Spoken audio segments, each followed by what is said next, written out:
materi kali ini yakni digitalisasi naskah kuno, yang mana kemarin saya telah menyajikan video tentang presentasi naskah kuno yang berkaitan dengan bagaimana merestorasi fisik naskah, dan juga telah diulas sedikit mengenai bagaimana merestorasi teks naskah, diantaranya dengan digitalisasi.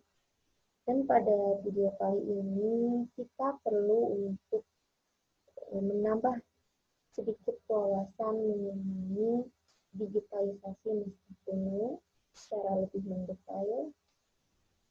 Di antaranya, yang pertama, kita ketahui bahwa pelestarian terhadap isi naskah dapat dilakukan pertama digitalisasi, yang kedua katalogisasi, dikatalogkan, dirapihkan, dikasih nama, yang ketiga riset, yang keempat disalin atau ditulis ulang, yang keempat dialih-aksarakan, dan yang kelima dapat diterjemahkan. Sekarang kita akan membahas digitalisasi, dan insya Allah pada video yang akan datang kita akan membahas juga mengenai terjemah, bagaimana langkah-langkah terjemah naskah kuno. Digitalisasi merupakan proses pengalihan manuskrip dari bentuk aslinya ke dalam bentuk digital dan menyalinnya dengan melakukan scanner atau men-scan-nya dengan kamera atau memfotonya dengan kamera digital.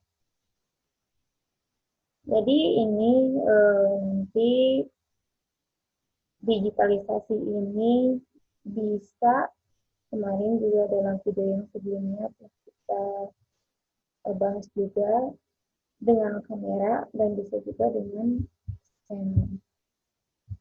Manfaat digitalisasi yang pertama, mengamankan isi naskah dari kepunahan agar generasi seterusnya tetap mendapatkan informasi dari ilmu-ilmu yang terkandung dari naskah tersebut.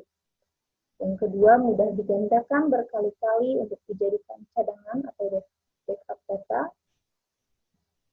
Selanjutnya, mudah untuk digali informasinya oleh para peneliti jika diupload ke sebuah halaman web. Kemudian dapat dijadikan sebagai objek promosi terhadap kekayaan bangsa. Ini yang manfaat digitalisasi. Bagaimana proses digitalisasi ini?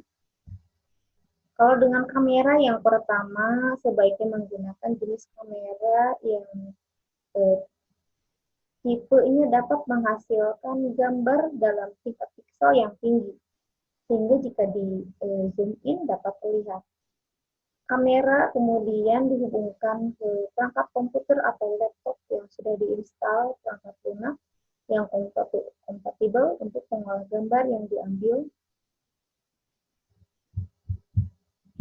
Kemudian hasil dari pendigitalan kamera berupa gambar dengan format RAW atau format foto mentah yang dapat dikonversi ke bentuk JPG atau TIFF. Untuk koleksi perpustakaan, format yang dipakai biasanya TIFF.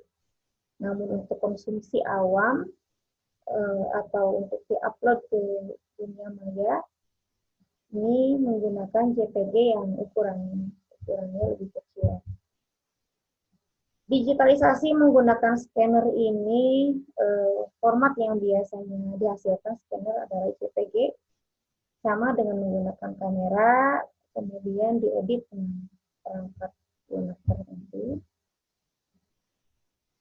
Setelah itu ada pendeskripsian naskah. Pada proses digitalisasi ini dilakukan pendeskripsian naskah, yang mana dalam ilmu kodikologi, proses pendeskripsian ini bertujuan untuk membuat katalog, namun tak hanya sebatas pada fisik naskah saja, tapi juga isi naskah. Nah, ini bagaimana katalogisasi ini? Katalogisasi ini pendeskripsian naskah dalam bentuk abstrak atau penjelasan singkat mengenai isi naskah. Ini yang disebut dengan katalogisasi. Jadi di antara deskripsi naskah itu adalah katalogisasi. Nah, katalogisasi ini maksudnya diberi judul naskahnya, ini diberi abstrak atau penjelasan singkat mengenai hal-hal yang berkaitan atau penjelasan singkat mengenai isi naskah tersebut, sehingga tujuannya agar para peneliti atau mahasiswa atau siapapun yang memerlukan naskah tersebut dapat dengan mudah memilihnya atau mengerti apa ini isi dari naskah ini, sehingga ketika mereka melakukan penelitian tidak salah naskah atau dapat menentukan langkah-langkah apa yang akan mereka lakukan dalam riset. Kemudian subjek naskah. Subjek naskah ini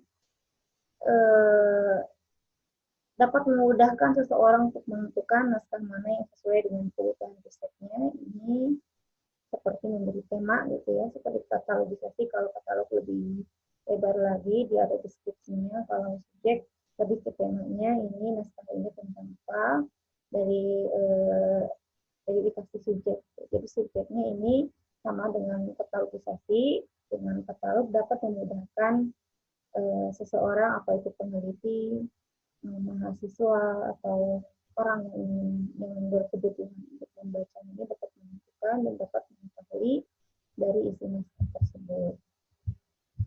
Dalam membuat katalog, seorang pustakawan atau peneliti perlu tahu dari isi naskah tersebut. Untuk membuat katalog, seorang pustakawan atau peneliti perlu tahu isi dari naskah. Maka untuk mengetahui isi naskah ini dibuat riset. Riset ini dilakukan dengan mengkaji sejarah naskah, bagaimana sastra yang terkandung dalam naskahnya apa, kemudian juga dilakukan kritik teks dan lain sebagainya.